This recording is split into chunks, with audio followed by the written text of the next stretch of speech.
2021년 2월 1일 월요일 성경 묵상입니다. 본문은 요한복음 5장 30절에서 47절. 계속되는 예수님의 자기 증거를 보여줍니다. 앞단락에서 자신과 하나님이 동등하심을 증거하신 예수님께서 그에 대한 부연 설명을 통해 자기 정체성에 대한 또 다른 증거를 제시하는 내용입니다. 30절. 내가 아무것도 스스로 할 수 없노라. 듣는 대로 심판하노니 나는 나의 뜻대로 하리 하지 않고 나를 보내신 이의 뜻대로 하리 하므로 내 심판은 의로우니라. 앞서 22절에서 아버지께서 아무도 심판하지 아니하시고 심판을 다 아들에게 맡기셨다고 하시므로 하나님께서 심판을 자신에게 위임하셨음을 강조하신 말씀과 배치되는 것 같지만, 예수님은 자신에게 위임된 심판이지만 자신의 뜻대로가 아니라 하나님의 뜻대로 행하실 것을 말씀하신 것입니다. 31절 32절. 내가 만일 나를 위하여 증언하면 내 증언은 참되지 아니하되 나를 위하여 증언하시는 이가 따로 있으니 나를 위하여 증언하시는 그 증언이 참인 줄 아노라. 구약 율법에 의하면 진술의 정당성을 인정받기 위해서는 두 사람 혹은 세 사람 이상의 증인의 증언을 요구하였는데, 예수님께서도 이 조항을 여러 차례 언급하신 바가 있습니다. 그리고 또 이 원리가 초대교회의 질서 유지를 위한 원리로도 활용되었습니다. 우리 예수님은 본문에서도 자신 외에 다른 참된 증거자를 내세움으로써 예수님 자신이 하시는 말씀의 정당성을 입증하고 있는 것입니다. 33절에서 35절은 세례 요한의 증언에 대한 언급입니다. 33절. 너희가 요한에게 사람을 보내매 요한이 진리에 대하여 증언하였느니라. 이것은 이전 1장에서 유대인들이 세례 요한에게 그의 정체를 파악하기 위해 조사단을 파송하였을 때 요한이 자신은 메시아가 아니라고 한 것과 예수님께서 세례 요한의 세례 베푸는 곳에 나오셨을 때에 자신의 제자들에게 보라, 세상 죄를 지고 가는 하나님의 어린 양이라고 증언했던 것을 가리키는 것입니다. 34절. 그러나 나는 사람에게서 증언을 취하지 아니하노라. 다만 이 말을 하는 것은 너희로 구원을 받게 하려 함이라. 그리스도를 증거함에 있어서 세례 요한의 증거가 절대적으로 필요한 것은 아니지만, 사람들이 그의 증거, 즉 그리스도에 대한 구원의 메시지를 받아들이면 구원에 이를 수 있다는 점을 말씀하시는 것입니다. 35절 36절. 요한은 켜서 비추이는 등불이라. 너희가 한때 그 빛에 즐거이 있기를 원하였거니와 내게는 요한의 증거보다 더 큰 증거가 있으니 아버지께서 내게 주사 이루게 하시는 역사, 곧 내가 하는 그 역사가 아버지께서 나를 보내신 것을 나를 위하여 증언하는 것이요. 당시 부패하고 형식적인 종교의 염증을 느끼던 백성들에게 세례 요한은 신선한 충격과 소망을 주었습니다. 그러나 우리 예수님은 세례 요한과는 비교가 되지 않는 큰 증거를 갖고 계신다는 것입니다. 세례 요한의 증거도 증거이지만 그것과 관계없이 예수님께서 하나님의 아들로서 자신의 신성을 증거해주는 강력한 증거를 이어서 말씀하고 있습니다. 이 내용을 우리는 세 가지로 정리해 볼 수 있습니다. 첫째는 성부 하나님께서 친히 성자 하나님이신 예수 그리스도에 대해 증거해 주신다는 것입니다. 37절 또한 나를 보내신 아버지께서 친히 나를 위하여 정언하셨느니라. 32절에서도 이미 말씀하신 바 있습니다. 나를 위하여 정언하시는 이가 따로 있으니 나를 위하여 정언하시는 그 정언이 참인 줄 아노라. 성부 하나님께서 예수 그리스도에 대하여서 친히 증거해 주신다는 것입니다.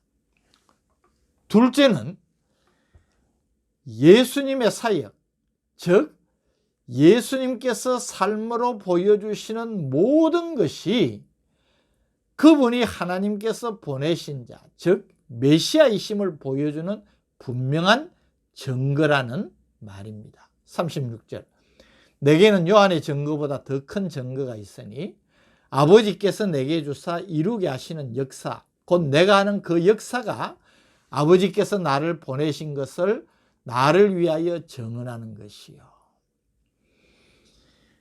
주님께서 공생의 사역 동안에 이 땅에서 행하신 모든 일들은 놀라운 일들 아닙니까? 그 모든 것이 바로 예수님이 하나님이 보내신 자, 즉 성자 하나님이심을 보여주는 증거라는 것입니다.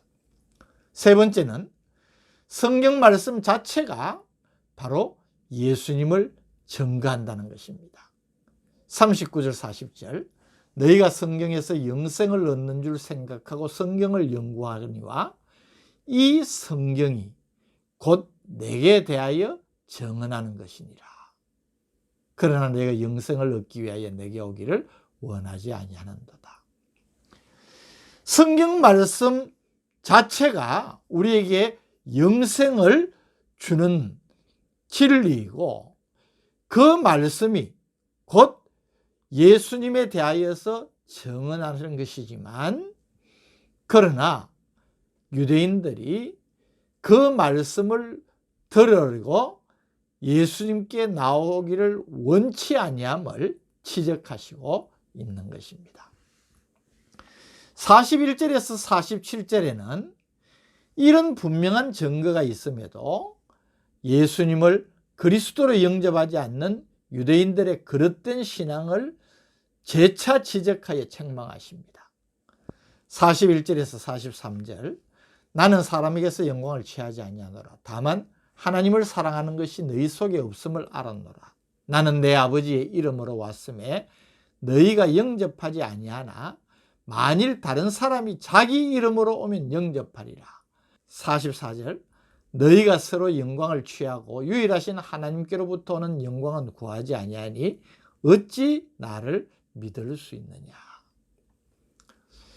구약 성경에 대해 잘 알고 있는 유대인들은 모세에게는 최대의 존경심을 갖고 있었지만 정작 율법이 궁극적으로 말하고자 하는 초점인 예수 그리스도에 대해서는 무지하여 깨닫지 못하고 메시아로 오신 예수님에 대하여서 도리어 불순종하고 대적하는 자세로 일관하고 있음을 지적하시면서 그들이 존경하는 모세가 도리어 그들을 고발할 것이라고 책망하시는 것입니다. 45절에서 47절 내가 너희를 아버지께 고발할까 생각하지 말라.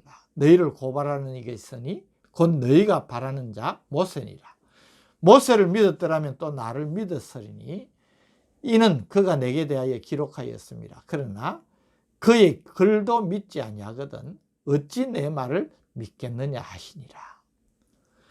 유대인들이 모세를 존경하면서 위대한 선지자로 인정을 한다고 하고 그를 통하여서 주신 율법의 말씀을 중히 여기고 그 율법을 정말 외우고 또 통달한 듯 하지만은 율법은 예수님의 그림자 아닙니까? 정작 율법이 말하고자 하는 예수님에 대하여서는 무지한 저들의 영적인 상태를 책망하시는 내용입니다. 오늘 이 말씀을 통하여서 유대인들의 영적인 무지와 어리석음을 책망하시는 주님의 음성을 다시 한번 귀를 기울여 듣기를 원합니다. 오늘날도 이 유대인들과 마찬가지로 풍부한 성경 지식을 가지고 있고 또 교회의 원리에 대하여서 나름 신학적으로 상당한 이해를 가지고 있는 듯 하지만 그 모든 것이 가르치는 지혜의 핵심이랄 수 있는 예수 그리스도에 대한 믿음은 정작 너무나 부족하고 결여된 사람들이 많이 있음을 보게 되는 것입니다. 또 유대인들처럼 잘못된 선민의식에 빠져서 마치 자신들은 날 때부터 택함받은 자라는 그런 특별한 택한 백성의 의식은 갖고 있으면서도 정작 예수님에 대하여서는 배척하고 그 예수님을 받아들이지도 않고 말씀에 순종하지도 않는 그런 어리석고 잘못된 모습들이 오늘 우리에게서도 똑같이 발견된다는 사실입니다. 모태신앙 혹은 수십 년의 오랜 신앙생활의 연륜을 자랑하고 때로는 그것 때문에 교만해지기까지 하면서도 정작 예수 그리스도에 대한 분명한 믿음 또 그리스도로 믿고 구원의 확신을 가지는 믿음은 여전히 너무나도 부족한 우리들일 수 있는 것입니다. 이런 잘못된 의식을 가지고 도리어 다른 사람을 폄론하고 비판하고 정죄하는 어리석음까지도 범하고 있다면 이 얼마나 안타까운 일이겠습니까?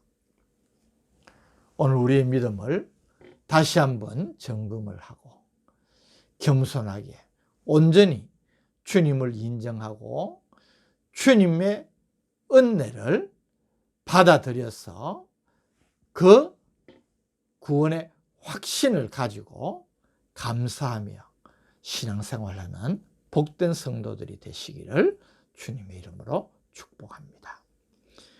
영적인 교만과 우매함은 얼마나 우리에게 치명적인 위험인지를 말씀을 통하여 깨우쳐 주시니 감사합니다. 겸손하게 하나님의 은혜를 구하고 또 주신 은혜에 감사하면서 구원의 확신을 가지고 주님을 섬기고 주신 사명을 감당하는 우리가 될 수 있도록 성령님 도와주옵소서. 예수님 이름으로 기도드립니다. 아멘.